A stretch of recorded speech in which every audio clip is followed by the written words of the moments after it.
আবার মেয়েদের কয়েকটি হারাম নাম আমাদের সমাজে খুব প্রচলিত। ইসলাম এই নামগুলোকে হারাম করেছে, অথচ এই নামগুলো আমরা খুব আগ্রহ করে রাখার চেষ্টা করি। এই নামগুলো যদি থাকে তাহলে আজকে চেঞ্জ করে ফেলবেন, কারণ ইসলাম হারাম করেছে। এর মধ্যে প্রথম নম্বর রয়েছে রিয়া। রিয়া মানে হলো লোক দেখানো। এই রিয়া যদি কোনো মানুষের ইবাদতের মধ্যে থাকে, ওটা ইবাদতই নষ্ট হয়ে যায়। রিয়া শব্দের আরেকটি অর্থ হলো অহংকার, অহনিকা। এটা যদি বাস্তব জীবনের উপরে প্রভাব পড়ে, বিশ্বনবী বলেছেন মানুষের নামের অর্থ, নামের প্রভাব তার বাস্তব জীবনের উপরে প্রভাব পড়ে, যার কারণে এটা দুনিয়া আখিরাত ভালো নাম হলে উজ্জ্বল করে দেয়, যদি এটা খারাপ নামের অর্থ বহন করে তাহলে দুনিয়া আখিরাত নষ্ট করে দেয়। এই জন্য অর্থবোধক নাম আমাদের রাখতে হবে। রিয়া নাম এটা রাখা যাবে না। দ্বিতীয় নম্বর হলো আসিফা। আসিফা নামের অর্থ হলো সে আফসোসকারী নারী। আফসোসকারী নারী বা হতাশাময় নারী। আফসোসকারী এই অর্থ যদি তার বাস্তব জীবনের উপর প্রভাব পড়ে, সারা জীবন তার আফসোস করতে যাবে, হতাশাময় জীবন তার কাটবে। এজন্য আসিফা নামটা এটা রাখা যাবে না। 3 নম্বর যে নামটি রয়েছে সেটা হলো মাংতাসা। এটা বর্তমান সময়ে খুব জনপ্রিয় একটি নাম, মানুষেরা খুব আগ্রহ করে রাখে।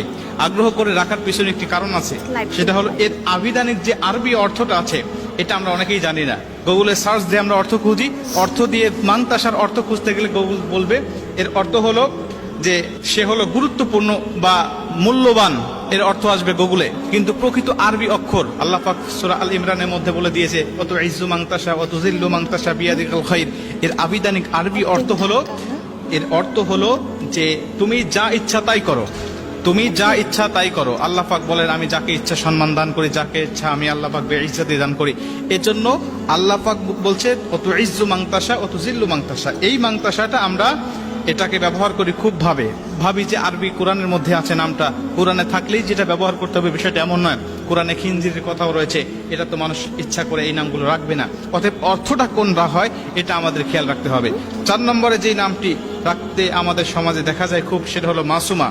মাসুমা হলো চির নিষ্পাপ বা যার কোনো গুনাহ নেই, চির নিষ্পাপ। এটা কোনো মানুষ হতে পারে না নবীরা ছাড়া।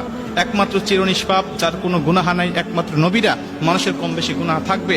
অতএব এই নামের অর্থের দিক বিবেচনা করে উলামা একরামগণ মুফাসসির মুহাদ্দিসগণ বলেন যে এই নামটিও রাখা যাবে না। 5 নম্বরে যে নামটি সেটা হলো মারিদা বা মারিদা। এই মারিদা শব্দের অর্থ হলো অসুস্থ, অসুস্থ, রোগা। সে সবসময় অসুস্থ হয়েই থাকে, এরকম একটি অর্থ বহন করে। অতএব এর অর্থের প্রভাবটাও যদি মানুষের জীবনের উপরে পড়ে তাহলে সে সবসময় অসুস্থ হওয়ার সম্ভাবনাই বেশি থাকবে। নবীজি বলছে নামের অর্থ এর প্রভাব মানুষের উপরে পড়ে। 6 নম্বরে আরেকটি নাম সেটা হলো সাহেরা। সাহেরা এই নামটিও অনেকের দেখা যায়। অনেকে বলেন যে ইব্রাহিম আলাইহিস সালামের স্ত্রীর নাম ছিল সাহেরা। না, আসলে ওনার নাম ছিল সারাহ বা সারাহ, এই নামটি তার ছিলেন। অতএব সাহেরা অর্থ হলো জাদুগ্রস্ত নারী, যে জাদু করে এমন নারী। নবীজি পবিত্র হাদিসের মধ্যে এবং আল্লাহ পাক কোরআনের মধ্যে বিভিন্ন জায়গায় এই জাদুগ্রস্ত নারীদের ব্যাপারে কথা বলেছেন এবং তাদের উপরে অভিশাপ করা হয়েছে। অতএব সাহেরা নামটি রাখা আমাদের উচিত হবে না। এবং 7 নম্বর সেটা হলো আসিয়া। আসিয়া আর আসিয়া দুইটা নামের মধ্যে পার্থক্য আছে, একটা হলো হামজা দিয়ে, একটা আইন দিয়ে। আসিয়া শব্দের অর্থ হলো শান্তি স্থাপনাকারী নারী। সেটা হলো ফিরাউনের স্ত্রীর নাম, আমরা জানি একজন মহিষী নারী ছিলেন, এই নামটি রাখা যাবে, কোনো সমস্যা নেই। কিন্তু আসিয়া আইন দিয়ে যদি কেউ রাখতে চায় এর অর্থটা নাফরমান, নাফরমান বা অস্বীকারী। অতএব এই আসিয়া এই নামটি রাখা যাবে না। আসিয়া হামজা দিয়ে আপনি বললে কোনো সমস্যা হবে না, কিন্তু